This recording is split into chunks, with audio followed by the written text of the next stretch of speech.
Hi friends, I'm the Reverend Teri Peterson, minister of St. John's in Zurich. It is Thursday, the 22nd of January. It's raining and cold and horrible outside, so we are going to carry in, got my fleece, for a little bit of Theology Thursday. Now, we did a couple of years ago a series called Westminster Wednesday, where we walked through the Westminster Confession of Faith, a couple of chapters at a time. And that was a part of a sort of project that I was doing here to help us learn more about the principal subordinate standard of the Church of Scotland, because we were considering as a whole church at the time whether to make adjustments to our subordinate standards. And the outcome of that is that we now have this shiny new book, mine just arrived, the Book of Confessions of the Church of Scotland, and it does still contain the Westminster Confession of Faith. It also contains the Scots Confession, written in 1560, when the Church of Scotland was reformed.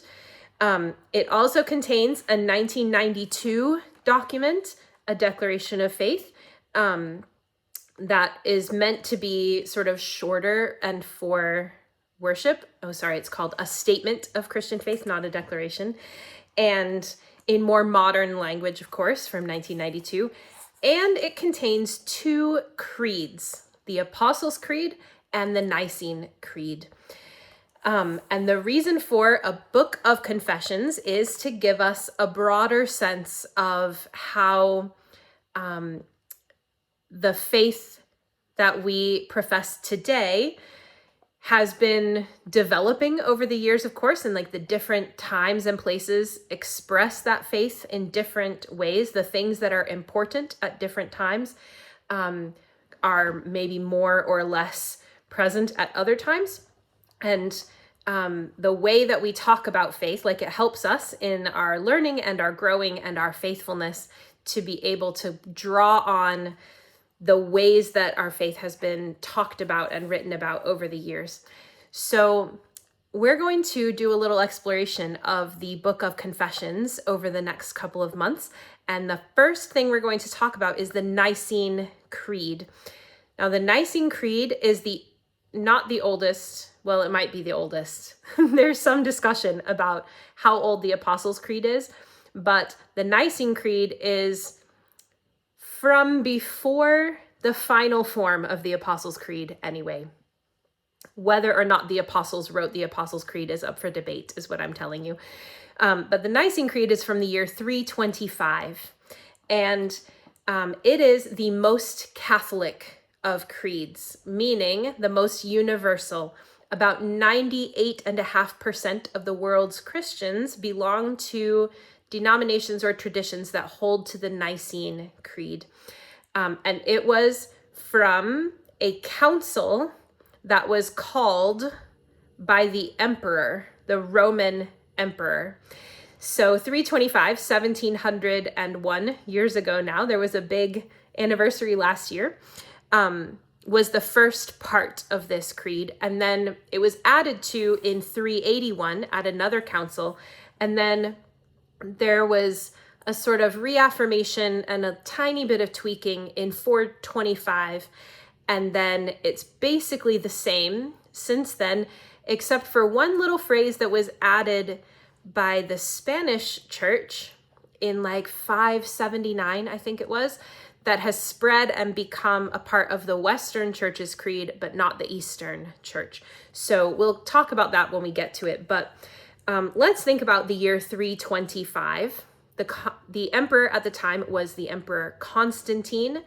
Constantine was not at that time a Christian. His mother was, though, and he decided first he decided before 325 to stop persecuting Christians. So he allowed officially to tolerate Christianity, which was very important because the previous emperors had been ramping up the persecution of Christians, but Constantine officially tolerated Christianity, and then he actually made it the favored religion of the empire, like the preferred religion.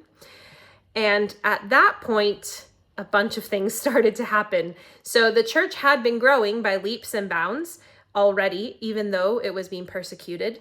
But favored status changed some things. So continued to grow, but it meant that the discussions and the sort of divisions in different theological ideas that were argued about in different parts of the church or by different scholars or different places or whatever, they became something of a problem.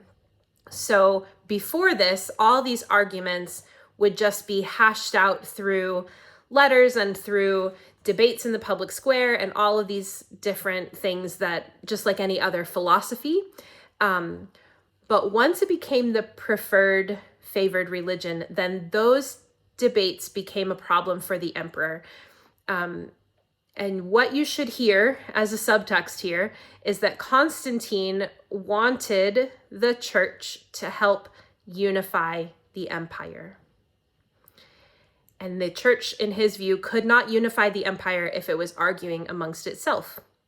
So there were a lot of different philosophies running around, and all of those were about how to live our best life, like how to live well and meaningfully and morally. And they would have all these debates in the marketplaces and things like that. And the Christians and the Jews would do the same, like they're participating in this as well. But once we got into a preferred status with the emperor, then that becomes a problem. So Constantine called a council.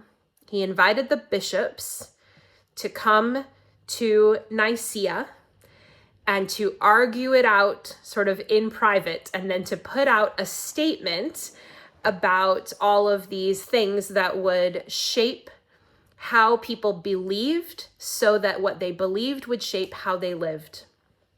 And the result is the Nicene Creed. So what were some of those disagreements? Now, I'm not going to go into all of them because I realized earlier today when I was making some notes that those are very interesting to me, but probably are not that interesting to other people. But here are a few of them, and some you'll find maybe sound familiar because they kind of crop up. So one of the things that people were arguing about before the Council of Nicaea was about the nature of the Trinity. This is probably the biggest thing, really. So the Trinity, Christians believe in the Father, Son, and Holy Spirit as one God. Sometimes you'll hear Creator, Son, and Spirit, or there are some other formulations, but those are the two big ones. And it was not clear to people in the first couple of centuries of the church how that could be possible, because it sounds like three gods, not one God. So there was a lot of argument about this. So there were arguments from some people that the God who we see as creator in what we now call the Old Testament was actually like a lesser God, like not for real, and that the Son, so Jesus, is the real God and like supersedes all those old gods. So that's how they manage that, is by just throwing out the Old Testament. The guy who said that the Old Testament God and the New Testament God are different and that only one is real and it's the Jesus one, he's called Marcion. And so Marcionism is the idea that the Old Testament God is somehow either different or inferior or not real, and that the God that Jesus portrays in the flesh is actually the real thing. So that was floating around. There was also maybe this idea that God was known in three ways, but only one at a time. So we had the Creator God for a long time, and then we had the Son, and then we had the Spirit, like one after the other, but not all at once. This is a little bit problematic when you get Jesus praying then to the Father, or Jesus is dead, like then what? What happens while he's in the tomb? Is there just no God at all? So they had some questions they weren't able to answer about that. And then there was this sort of the big ticket item that prompted Constantine to call this council was a guy called Arius. And Arianism is the idea that in order to be God, God has to be holy, meaning completely separate. Like that's what they meant by holy. So holy that God is completely separate and can't be a part of any of like the messiness of creation or humanity or whatever. And so this is actually an idea from Greek philosophy, specifically from Plato, that holiness is completely separate from the profane, from normal everyday stuff that isn't holy and sacred. And you might sometimes still hear this idea coming out today that God's holiness can't be a part of whatever is going on with us, you know? But the way that played out in Arianism is that God was so holy, so separate, so set apart from everything that that meant that God becoming flesh, like the Son becoming flesh, was actually a real problem, because God getting that kind of intermingled in the mess of creation when God is supposed to be holy and separate was unthinkable. So if our theology is formed mainly by Greek philosophy, then that's a serious problem, right? So the way that the Arian people solved this, like Arius and his followers, solved this with the idea that the Word, the Son, was actually created. Like there's God who created the Word, who created the Son, the second person, as a sort of lesser being, like divine, but not God. Or divine, but not the same level. And that idea that Jesus, the Word made flesh, the second person of the Trinity, the Son, was actually inferior to God the Father, was a huge rupture in the theological understanding of the time. And that argument was just blowing up all over the place, but it was particularly blowing up in the eastern part of the empire. And Constantine couldn't have this because he needed for people to come together around one thing, one idea, one belief, one way of doing it. So he called this council. 300-ish bishops appeared for this council, and they were almost all from the eastern half of the empire, because Arius hadn't made very many inroads yet into the western part of the empire, so they weren't quite as worried about it. They should have been, it turns out, but they weren't at the time. So most of the bishops came from the eastern part of the empire, and they come to meet in Nicaea because Constantinople wasn't actually even built yet. Not just like it's not called Istanbul yet. I mean, it was still in the process of being built. So they got together and they argued it out. Arius was not a bishop, so he did not get to present his own case, but there were bishops who believed what he was teaching, so they presented pretty faithfully, it seems, what Arius was saying, and that caused some uproar among the rest of the bishops. And ultimately, when they wrote their statement of faith, this creed, they really tried to address all these things that were happening. So we're just going to talk briefly today about the first article. So there are 3 articles in the creed. There's one for each person of the Trinity, basically. So let's read the first article, shall we? We believe in one God, the Father, the Almighty, maker of heaven and earth, of all that is seen and unseen. That's it, just 4 short lines. But you might notice, if you've been, for instance, at a baptism recently, that When we say the Apostles' Creed, we say, I believe in God the Father Almighty, maker of heaven and earth. But here we say, we believe in one God.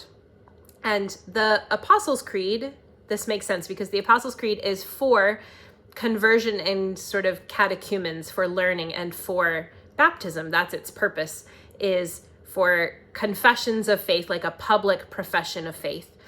But the Nicene Creed is for the church together, like it's meant to bring us together. So we say, we believe in one God, not just me. This isn't just my idea. It's not just my baptism or my profession of faith. This is all of us together saying what we believe and who we think God is. And then we say, not just we believe in God, but we believe in one God.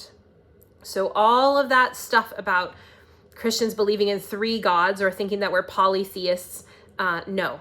They were very clear in the first line. You can't get any clearer than this. We believe in one God. And this one God, as we're going to see as we go on down, is the same God from in the beginning all the way to now. So there's no differentiation between the God of the Old Testament and the God of the New Testament and the God of now. And it's not like just one at a time. Like, we believe in one God, the Father. So we have here a relational word. And at the time, the understanding was that the Father was the only contributor of genetic material to his offspring. And therefore, the sort of source of every new thing that's coming, right? So the Father is the source and the provider and the lover, like the one who loves, who cares for his family. So when we say God is our Father, that's what we mean. God is the source. God provides. God is love. God cares for us, all those things. The Almighty, which is a word that we don't use very often today.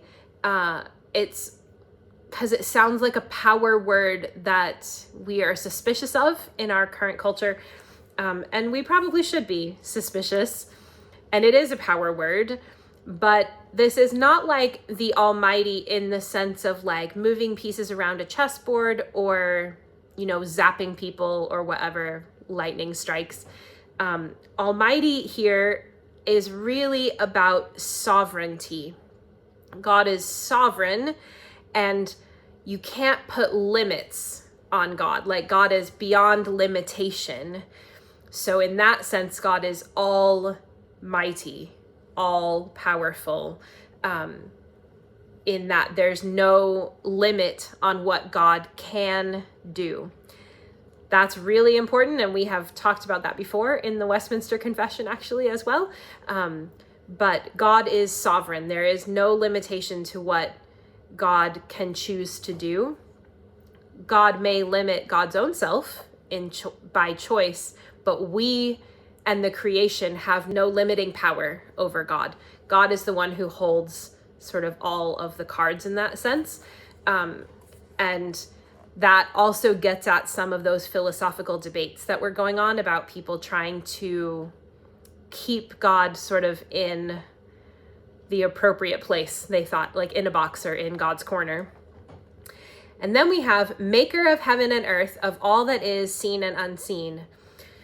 So the maker, the creator, a maker, of course, is one who makes something. And in the Genesis stories, we see God creating either by word or like with God's hands down in the dirt.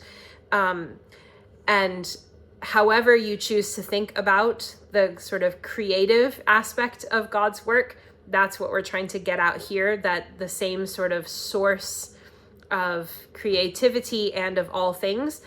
In heaven, like the heavenly realms, they don't mean heaven like where we think you go after you die. They mean the heavenly realms as in the places that are not earth. So earth is the habitation of humans and the creation, and the heavenly realms are the habitation of everything else. That's a very common understanding of the world back before the Enlightenment. God has created the heavenly realms, which is where at the time people thought the gods lived. So we have here this one God who is before all of those. If God created the heavenly realms that are the habitation of all these random gods and angels and whatever that people were arguing about all the time, then that must mean that this one God is pre-existent to those and like greater, like it's the one who's providing them a home, right? So this is a big statement. And earth, obviously, of all that is, like there is nothing in the whole of the universe that was not created by God, which is quite a big statement when you are also then talking about around in the philosophies of life, the problem of evil. But they don't get into the problem of evil. They just say, maker of heaven and earth of all that is, as if that's a perfectly normal thing to say, like including all the stuff that we don't want. Seen and unseen. Or the older translations said visible and invisible. And I think maybe visible and invisible was a bit of a better translation, because seen and unseen makes it sound like things we have seen and things we haven't seen. But like, I haven't seen, I don't know, a Tasmanian devil. That doesn't mean, like that's not what we mean, right? Or I haven't seen someone with malaria. This is not what we mean. What we mean by seen and unseen, or visible and invisible, is both the things we can perceive with our eyes, so material things, and also things we cannot perceive with our eyes, meaning feelings, thoughts, systems, powers, ideas. There's a lot that is invisible, but is still real. And God is sovereign, the maker of all those things, even the stuff that we cannot perceive. And that is a hard sell for 21st century post-Enlightenment capitalist Western society. One of my friends says, monotheism is hard because it doesn't give you somebody separate to blame. When the things are out there and they are unpleasant or bad or destructive,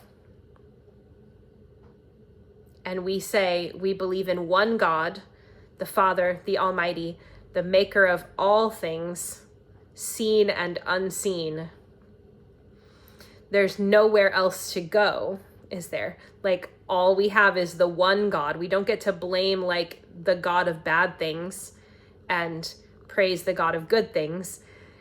We have just the one to work with. Tilly agrees. So we have just the one God to work with, and that makes things more difficult. And the bishops who were in council at Nicaea obviously didn't know what the world would hold, but their own world had really terrible things. They had lived through persecutions and natural disasters and man-made disasters and wars and illness and a child mortality rate that was horrifying. And they still said, maker of heaven and earth, of all that is seen and unseen. So it maybe seems sometimes like esoteric nonsense that no one cares about. Like, why does it matter what our theology says when there's like a real world to be lived in? But the people who wrote it lived in a real world too. It was a different world than ours in lots of ways, but also in some ways not. And it was important for them to articulate who God is, because that way we know, as people who try to follow, what sort of formation we are meant to become, right? We're being formed ever more in Christ likeness. Well, what does that mean? How are we meant to live?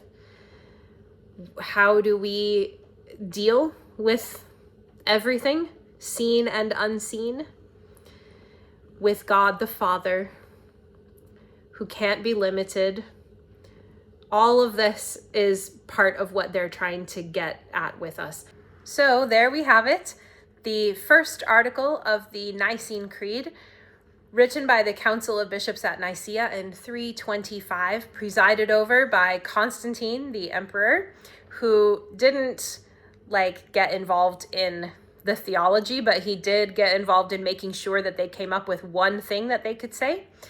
And that started to make a stand against those things that we would later call heresy, because they disagree with the creed. At the time were significant disagreements. And I wonder what sort of questions all that brings up for you. What does it make you think about to know that's the origin of the creed, or what in this first article brings up a question or a thought or a prayer or an imagining or a wondering for you? We believe in one God, the Father, the Almighty, the maker of heaven and earth, of all that is seen and unseen. I'll see you next week for Theology Thursday, when we go digging into the second article about the Son. But until then, peace be with you.